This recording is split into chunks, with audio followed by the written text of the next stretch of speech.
காலை ஒளி. எழுதியவர் திருமதி டோரா எட்வின். ஏன், எப்படி, எதுவரைக்கும் என்ற பல கேள்விகள் உன் மனதை கலங்கச் செய்கின்றன. பயப்படாதே, உன் எல்லா பிரச்சனைகளுக்கும் என்னிடம் தீர்வு உண்டு. நான் யெகோவா, உன்னை மீட்டு கொண்டவர். குறித்த நாளில் உனக்கு விடுதலை உண்டு.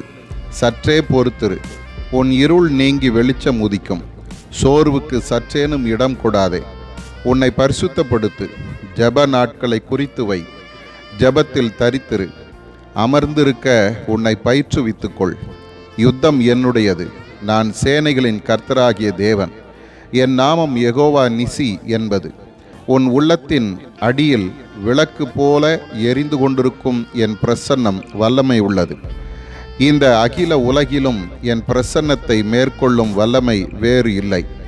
உன் விசுவாசம் செயலில் காண்பிக்கப்பட வேண்டிய தருணம் இதுவே.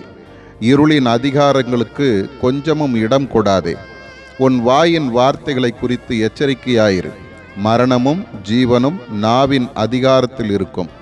அவிசுவாசமும் சோர்வுமான வார்த்தைகள் உனக்கு சேதம் விளைவிக்கக்கூடியவை.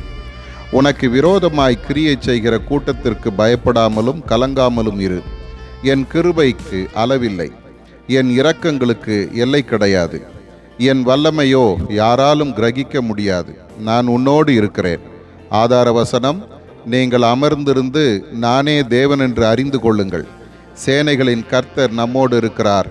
யாக்கோபின் தேவன் நமக்கு உயர்ந்த அடைக்கலமானவர். சங்கீதம் 46:10.